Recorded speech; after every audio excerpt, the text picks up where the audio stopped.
오늘 은혜 받으실 말씀은 다니엘서 12장 2절에서 3절까지 말씀을 김순복 집사님이 봉독해 주십니다. 땅의 티끌 가운데에서 자는 자 중에서 많은 사람이 깨어나 영생을 받는 자도 있겠고 수치를 당하여서 영원히 부끄러움을 당할 자도 있을 것이며 지혜 있는 자는 궁창의 빛과 같이 빛날 것이요 많은 사람을 옳은 대로 돌아오게 한 자는 별과 같이 영원토록 빛나리라. 아멘.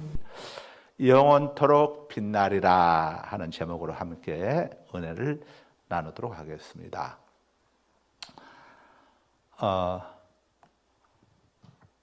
2절 보게 되면은 땅의 티끌 가운데서 자는 자 중에서, 이 말은 죽은 사람들 이야기하는 겁니다. 자, 우리가 죽게 되면 한 줌의 티끌로 돌아가는 거죠. 예. 자, 땅의 티끌 가운데서 자는 자 중에서 잔다고 하는 것은 깰 때가 있다는 의미죠.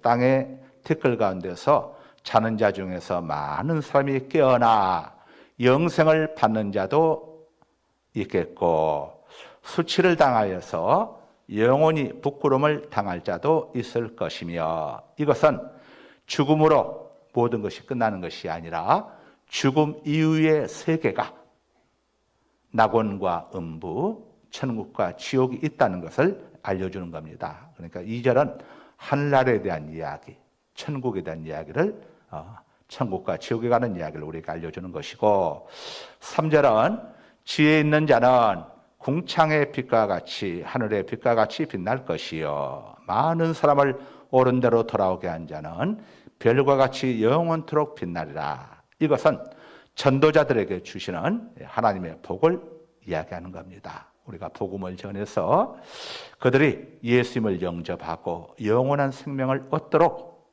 하는 전도자들에게 주시는 하늘의 복을 지금 이야기하고 있습니다. 2절, 3절은 공통점이 하늘나라에 관한 것, 죽고 난 다음에 우리가 천국에서 받게 될 축복과 상급에 관해서 이렇게 지금 말씀을 해주고 있습니다. 이 말씀은 우리가 이 땅을 떠나서 하늘나라에 갔을 때에 영원히 별처럼 빛나는 귀한 존재로 이렇게 전도자들은 세움을 받게 된다는 사실을 우리에게 알려주고 있습니다. 그러니까 이 땅에서의 삶이 전부가 아니라, 휴대폰이 감동을 받았어. 맞다고 지금 사인하는 거예요, 지금. 맞습니다. 죽음으로 끝이 아닙니다. 한 번 죽는 것은 모든 사람에게 정해진 것이요 그 후에는 심판이 있다고 했죠. 천국과 지옥으로 나뉘어지는 게 심판입니다. 자, 그러니까 별과 같이 영원토록 빛나라고 하는 것은 이 땅에서의 삶이 전부가 아니라 죽고 난 다음에 천국, 하늘나라가 존재한다고 하는 사실을 우리가 알려주고 있습니다. 하나님께서는 이 땅에서도 예수님을 믿고 구주를 영접하고 하나님 말씀에 순종하는 사람들에게 축복을 주시죠. 복을 주십니다. 복을 주시지만은 이 땅에서만 복 주시는 게 아니라 우리가 하나님 앞에 말씀에 대해서 또 이렇게 복음을 전하고 땅이 아니라 하늘에 심은 것들에 대해서는 하늘나라에서 우리에게 상급을, 축복을 또 주신다는 사실을, 땅만이 아니라 하늘 천국에서도 우리에게 축복을, 상급을 예비하고 계시다는 것을 우리에게 알려주고 있습니다. 그러니까 오늘 이 다니엘서 12장 2절 3절을 통해서 하나님이 우리에게 뭘 말씀하시느냐, 이 세상의 삶이 끝이 아니란다, 이걸 알아라 하는 것을 우리에게 알려주고 있습니다. 하늘의 별과 같이 빛난다고 하는 말은 하늘나라가 존재하고 있다는 것을, 낙원 천국이 존재하고 있다는 사실을 알고 그때를 바라보면서 살아가야 한다. 세상 사람들은 땅의 것이 전부잖아요. 그래서 땅의 것에만 집착하고 살아가지만 우리 그리스도인들 성도들은 천국을 바라보면서 하나님 앞에 서게 됐을 때에 하나님 앞에 받게 될 상급을 바라보면서 살아가야 한단다 하는 것을 우리에게 알려주고 있습니다. 예수님께서도 공생의 사역을 시작하시면서 천국이 실제함을, 천국이 추상적인 나라가 아니라 실제로 구체적으로 존재하는 나라임을 알려주셨습니다. 마태복음 3장 2절이죠. 회개하라 천국이 가까이 왔느니라 하였으니. 아멘. 자, 천국이 분명히 있기 때문에 천국이 가까이 왔느니라 이렇게 말씀을 하고 있죠. 자, 누가복음 23장 43절입니다. 예수께서 이르시되 내가 진실로 내게 이르노니 오늘 내가 나와 함께 낙원에 있으리라 하시니라. 예, 마지막 죽음을 앞둔 강도에게 강도가 예수님에게 호소를 했습니다. 주여 당신의 나라에 이르시거든 나를 기억해 주세요. 그랬더니 야, 죽으면 다 끝인데 뭘 기억하고 말 거 있냐. 자, 만약에 낙원이 없었다면, 천국이 없다면 예수님이 이렇게 이야기를 하셨겠죠. 근데 예수님께서는 내가 진실로 내게 이르노니 그랬어요. 진실로는 자, 반드시 있다는 사실을 강조하는 것이죠. 자, 오늘 내가 너 강도가 나와 함께 낙원에 들어갈 것이다. 낙원이 있음을, 천국이 있음을 자, 이렇게 이야기하신 거죠. 지금 자, 죽으면 함께 경험하게 될 것인데 낙원이 없다면 예수님이 이렇게 이야기하겠습니까? 오늘 네가 나와 함께 낙원에 들어갈 것이다. 낙원 천국이 있음을 이야기하신 거죠. 또 마태복음 25장 34절입니다. 그때 임금이 그 오른편에 있는 자들에게 이르시되 내 아버지께 복받을 자들이여 나와 창세로부터 너희를 위하여 예비된 나라를 상속받으라. 예, 창세로부터 우리를 위하여 예비된 나라가 하늘나라가 천국이 있음을 우리에게 말씀해 주고 있는 것입니다. 또 요한복음 14장 3절이죠. 가서 너희를 위하여 거처를 예비하면 내가 다시 와서 너희를 내게로 영접하여 나 있는 곳에 너희도 있게 하리라. 예, 천국이 하늘나라가 있다는 사실을 예수님이 제자들에게 이렇게 분명하게 알려주고 있습니다. 예수님은 이 세상이 끝이 아니라 분명히 천국이 있음을 알려주고 있습니다. 당연히 지옥도 있음을 말씀하셨죠. 그래서 내 오른쪽 눈이 범죄한다면은 오른쪽 눈을 빼버리고 지옥에 들어가지 않는 것이 나으니라. 예. 지옥이 얼마나 고통스러운 곳이면 여러분 눈 하나 빼는 것이 얼마나 엄청난 고통입니까?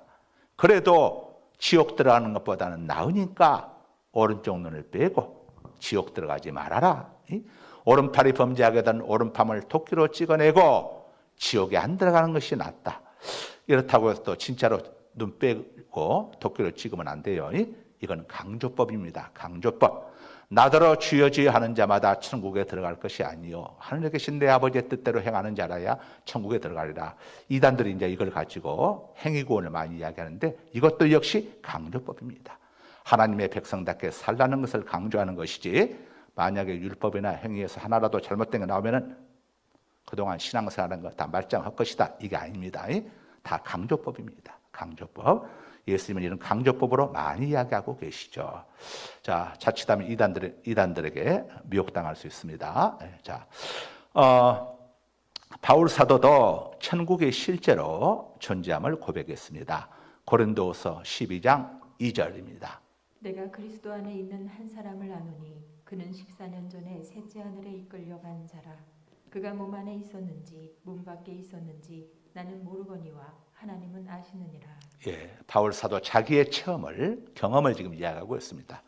바울 사도가 자기 자신에 대해서 이야기를 지금 하고 있는 거죠. 자기가 체험했던 자, 이 천국 낙원을 다녀온 자, 자기의 체험을 지금 고백하고 있는 겁니다. 또 고린도서 12장 4절입니다. 그가 낙원으로 이끌려가서 말로 표현할 수 없는 말을 들었으니 사람이 가히 이르지 못할 말이로다. 예, 자, 낙원에 이끌려가 가지고 말로 표현할 수 없는 그런 말을 들었는데 이건 사람이 할 수 없는 그런 말이로다. 제가 여기에 대해서 항상 궁금했습니다. 도대체 바울 사도가 어떤 말을 들었기 때문에 사람이 가히 이룰 수 없는 그런 말을 들었는가? 이 궁금함이 있었는데 얼마 전에 제가 잠을 자다가 하여간 이 잠을 자는 가운데 꿈속에서 주님으로 보이는 분으로부터 한마디 말을 딱 듣게 되었는데 그 순간 제가 황홀경에 빠졌습니다. 이 땅에 태어나서 한 번도 경험해 보지 못하고 만나지 못했던 그런 황홀경을 제가 경험을 했어요.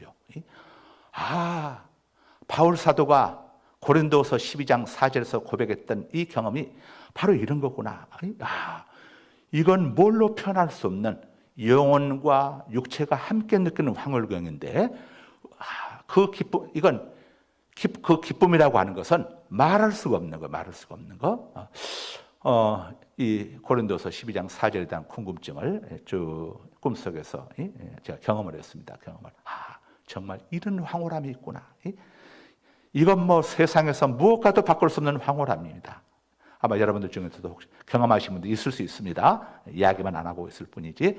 자, 그 다음에 바울이 하늘나라에 올라가서 말로 표현할 수조차 없는 말을 들었다고 이렇게 말하고 있는데, 고린도전서 15장 19절이죠. 자, 만일 그리스도 안에서 우리가 바라는 것이 다만 이 세상의 산분이면 모든 사람 가운데 우리가 더욱 불쌍한 자이리라. 자, 바울 사도는 지금 뭘 이야기하고 있습니까? 하늘나라가 분명히 있고 우리 그리스도인들은 땅이 목표가 아니라 천국이 목표다 하는 것을 이야기해 주면서, 땅이 목표라고 한다면은 인생의 마지막 천국점이 땅이라고 한다면은 우리 그리스도인들처럼 바보 같은 사람들, 불쌍한 사람이 어디 있느냐, 이렇게 지금 이야기하고 있습니다. 여러분, 만약 땅의 것이 전부라고 한다면은 우리 성도들은 정말 불쌍한 사람이죠. 우리 많은 분들이 신앙생활 해오시면서 여러분들 과거에 이 주일학교 교사선분들 어땠습니까? 우리 성도님들 뭐 여름 휴가 있으면 전부 다 여름 성경학교에 쓰고, 뭐 휴가 있으면 전부 뭐 부흥회 때나 맞추든가, 또 이런 때 맞추고, 자기들 어떤 가족들과의 어떤 그런 뭐 무슨 여행이라든가 어디 뭐 단풍 구경을 간다든가 벚꽃 구경을 간다든가 이런 거 갈 수가 없었잖아요. 요즘 그래도 이제 주 5일 일어나서 토요일 날 갔다 올 수 있지만, 옛날에는 방공일이라고 해가지고 토요일 날 1시까지 근무를 했어요. 그럼 다음 날은 주일이니까 어디 갈래야 갈 수가 없었죠. 그래서 세상 사람들이 볼 때는 예수 믿는 사람들이 제일 바보로 보이는 겁니다. 야, 저 인간들. 요즘 같은 때에 뭐 축의 21일 특세라고 해가지고 보지도 못한 특세가 어디에 있는지는 모르겠는데, 그 특세 쫓아간다고 새벽마다 가서 예배드리지, 헌금을 하지, 또 특세 다녀와서 또 예배 간다고 가지. 정말 세상 사람들이 보게 되면은 세상에서 불쌍하고 한심한 사람들이 우리죠. 바울 사도가 그렇게 이야기하는 겁니다. 만일 그리스도 안에서, 자, 그리스도를 믿고 살아가는 우리 그리스도인들에게 있어서 우리의 바라는 것, 소망이 이 세상뿐이라고 한다면은, 이 땅에는 모든 사람 가운데 예수님을 믿던 우리 그리스도인들이, 우리 성도들이 얼마나 불쌍한 자들이냐, 이렇게 말하고 있죠. 이 말은 의도가 뭡니까? 이 땅의 삶으로 전부가 아니라 이 땅에서 우리가 주님을 위해서 수고하고 헌신하고 예배하고 봉사하고 기도한 모든 것들에 대한 상급이 우리에게 예비되어 있다는 것을 이야기해 주는 거죠. 그래서 고린도전서 15장이 부활장인데, 마지막 끝에서 바울 사도는 이렇게 권면을 합니다. 그러므로 내 사랑하는 형제들이여, 내 사랑하는 자매들이여, 자, 흔들리지 말며 견고하여 바위처럼 견고하게 서서, 흔들리지 말고 바위처럼 견고하게 서서 날마다 주님의 일에, 주의 일에 더욱 힘쓰는 자들이 되라. 이는 너희의 수고와 눈물과 땀과 헌신과 희생이, 고생이 헛되지 않았던 사실을 알게 될 그날이, 그 세계가 있을 것이다. 이렇게 우리가 알려주고 있는 거죠. 자, 우리는 이 땅에서 주님을 위해서 수고하고 헌신하고 어디서 보상받습니까? 어디서 보상받아요? 세상에서는 다 뭐 하나를 하더라도 요즘은 다 보상을 하지 않습니까? 그런데 우리가 주님을 위해서 수고한 거 어디서 보상받겠어요? 하나님께서 이 땅에서도 보상 주시지만은 이 땅과 비교할 수 없는 놀라운 곳으로 천국에서 우리에게 보상을 해주시는 그날이 있습니다. 죽도록 충성하라. 그리하면 내가 생명의 면류관을 너에게 주리라. 내가 선한 싸움을 싸우고 나의 달려갈 길을 마치고 믿음을 지켰으니 이제 오르는 날을 위하여 의의 면류관이 예비되어 있으므로 주 곧 의로우신 재판장이 그날에 내게 주실 것이니 내게만 아니라 주의 나타나심을 사모하는 모든 자에게니라. 이렇게 말씀을 하잖아요. 우리는 천국 상급받을 그날이 있습니다. 우리가 구원은 예수 그리스도의 은혜로 값없이 얻었지만은 상급은 우리의 눈물과 수고와 땀의 자, 결정체가 나중에 상급으로 우리에게 주어진다는 사실을 여러분들 기억하시고 세상에서 얻어지는 것이 없다고 할지라도 낙심하지 마시고 소망을 품고 살아가시길 바랍니다. 누가복음 16장에 보게 되면 부자와 나사로가 나오잖아요.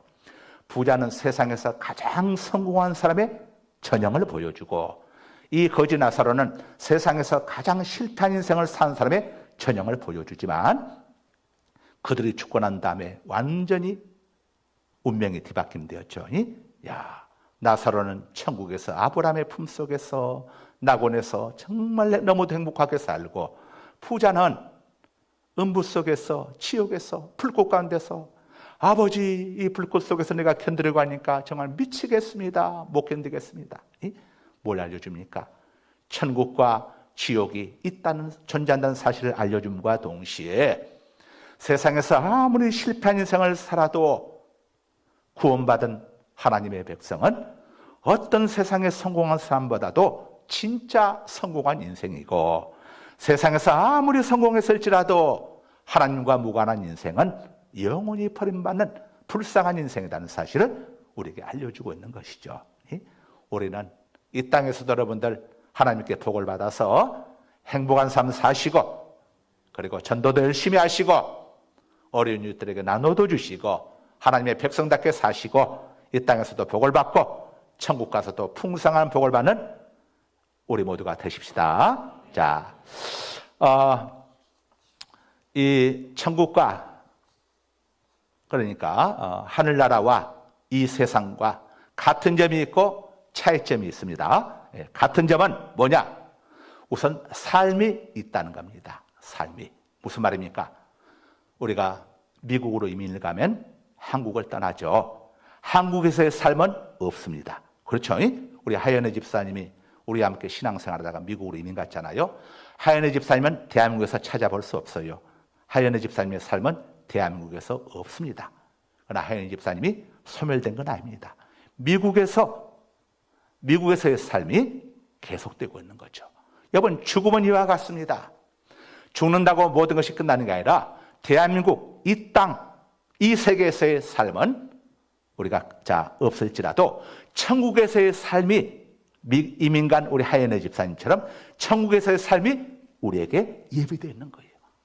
또 이 세상의 사람들이 산다고 해서 삶의 수준이 똑같지 않습니다. 여기 계신 여러분들도 다 삶의 수준들이 다르죠. 천국도 삶의 수준이 다 다릅니다. 자, 부유층이 있고 서민층이 있고 빈곤층이 다 삶이 다른 것처럼 천국의 삶도 다 다르죠. 고린도전서 15장 41절을 읽어주세요. 해의 영광이 다르고 달의 영광이 다르며 별의 영광도 다른데 별과 별의 영광이 다르도다. 예. 해의 영광과 달의 영광이 같을 수가 없죠. 달의 영광과 별의 영광이 같을 수 없습니다. 별도 별마다 다 바퀴가 달라요. 별과 별의 영광이 다 다릅니다. 여러분, 이 며칠 전에 프로야구 한국 코리안 시리즈가 끝나고 SSG 신세계 이마트가 우승을 했습니다. 그런데 이 프로야구 선수들이 전부 다 연봉이 다릅니다. 프로야구 선수라고 똑같은 게 아니에요. 최저 연봉은 3천만 원부터 시작을 해가지고 그 다음은 헤아릴 수 없습니다. 실력에 따라 가지고 더구나 한국에서 받는 연봉하고 미국 가서 이 받는 연봉하고는 메이저리그에서 받는 연봉하고는 완전히 달라요. 미국도 메이저리그가 있고 마이너리그가 있고 하는데 어느 리그에 속해 있고 어떤 성적을 거두냐에 따라 가지고 그 연봉은 천차만별입니다. 천국에서의 삶도 이렇게 수준이 다르다는 것을 해의 영광이 다르고 달의 영광이 다르고 별의 영광이 다르고 별과 별의 영광이 다르다는 것으로 우리에게 알려주고 있는 거예요. 십자가 우편에서 마지막 순간에 구원받은 강도하고 복음을 위해서 목숨을 내걸고 순교까지 한 바울 사도하고 구원은 주님의 은혜로 똑같이 얻었지만 상급이 똑같다면은 이건 하나님은 공정하신 하나님, 공평하신 하나님이 아니죠. 평등과 공평은 다릅니다. 평등과 공평은 달라요. 자, 하나님께서는 일한 대로. 그래서 요한계시록 22장 12절에 이렇게 말씀을 합니다.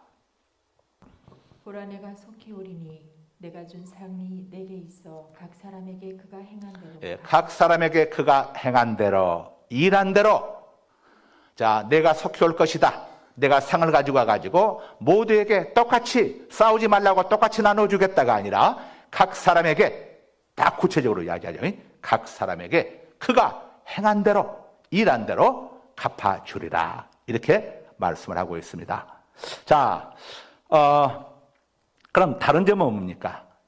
이 땅에서 삶과 천국에서 삶이 다른 점이 또 있겠죠. 같은 점은 삶이 있다는 것이고 삶의 수준이 다르다는 거죠. 다른 점은 뭐냐면은, 자, 이 땅에서의 삶과 천국에서의 삶의 가장 큰 다른 점 중에 하나가 뭐냐? 이 땅에서의 삶은 잠깐입니다. 인생은 70이요. 간간하면 80. 더 길어도 100년을 넘고 가신 분들 보기 힘들어요. 드뭅니다. 물론 사고 났던 일로 인해 가지고 일찍 떠난 나이 어린 아이들도 있고 많이 있죠. 그런데 아무리 건강하게 오래 살아도 100세를 넘기기가 쉽지 않아요.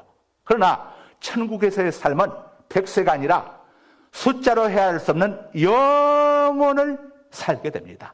지옥에서 영원을 살게 되든 천국에서 영원을 살게 되든, 자, 이 하늘나라에서의 삶은 이렇게 영원한 겁니다. 오늘날 이 노후 준비들 많이 하지 않습니까? 제가 이 인터넷에서 한번 최근 노후 준비 열심히 하는 것을 한번 찾아보니까 금년도 2022년도 이 파워풀 시니어 디지털 라이프로 즐긴다라고 하는 주제로 제6회 대구 액티브 시니어 박람회가 10월 20일부터 25일까지 있었더라고요. 그런데 여기에 아주 많은 사람들이 또 20개국 고령 친화 전문가들 100여 명이 대구로 방문해가지고 노후를 준비하기 위해서 정말 노후 준비 박람회를 해서 나이 드신 분들 이렇게 쭉 행복해하는 것 이런 것들 하는 여기에 굉장히 많은 사람들이 참여했는데, 여러분 이 노후가 길어야 얼마인 줄 압니까? 아무리 길어도 50년 안쪽입니다. 보통 60애들 일반 사회에서 60애들 많이 은퇴를 하지 않습니까? 해가지고 70, 80, 90, 100, 40년이네. 40년, 50년도 안 되네. 이 40년을 위해서 얼마나 준비들 합니까? 국가에서도 이 노령연금들 또 연금을 하면서 이 노후 준비들 많이 해주지 않습니까? 그런데 진짜 우리가 국가도 해줄 수 없고 자식도 해줄 수 없는 내가 해야 할 준비가 있어요. 배우자도 해줄 수 없어요. 내가 해야 해. 그게 어떤 준비입니까? 사후 준비죠. 사후 준비. 자, 오늘 2절 본문에 보니까 땅의 티끌 가운데서 자는 자 중에서 많은 사람이 깨어나 영생을 받는 자도 있겠고, 자, 또 수치를 당하여서 영원히 부끄러움을 당할 자도 있을 것이며, 이게 영멸이죠. 영멸. 오늘 또 우리가 사도신경을 통해서 고백했습니다. 마지막 날에 예수님께서 거기로부터 산자와 죽은 자를 심판하러 오시니라. 산자가 누굽니까? 영생을 얻은 자죠. 예수님을 믿고 구원받은 우리가 산자입니다. 영생을 얻은 자고, 또 죽은 자라고 이야기하죠. 하나님과 관계가 단절된 자, 멸망받은 자, 예수 그리스도를 끝까지 거부함으로 인해서 구원받지 못한 자가 죽은 자입니다.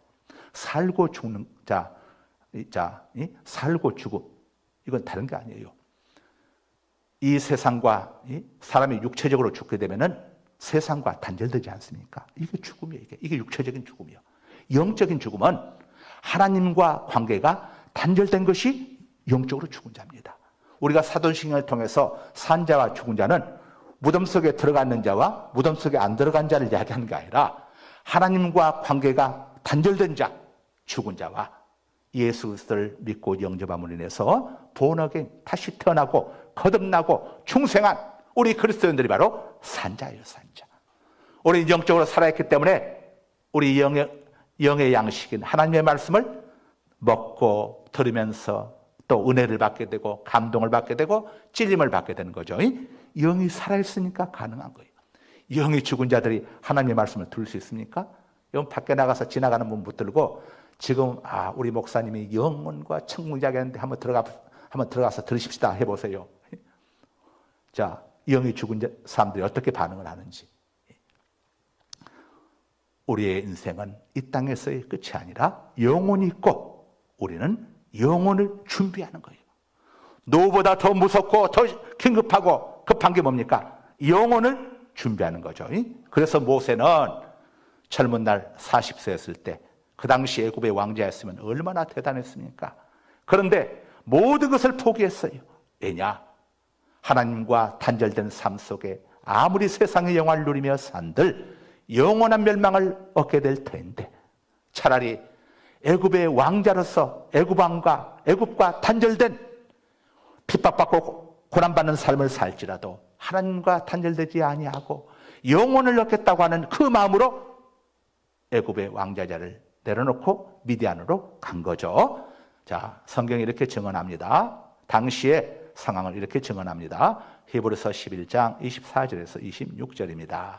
믿음으로 모세는 장성하여 바로의 공주의 아들이라 칭함받기를 거절하고 도리어 하나님의 백성과 함께 고난받기를 잠시 죄악의 낙을 누리는 것보다 더 좋아하고 그리스도를 위하여 받는 수모를 애굽의 모든 보화보다 더 큰 재물로 여겼으니 이는 상 주심을 바라봄이라. 아멘. 아멘.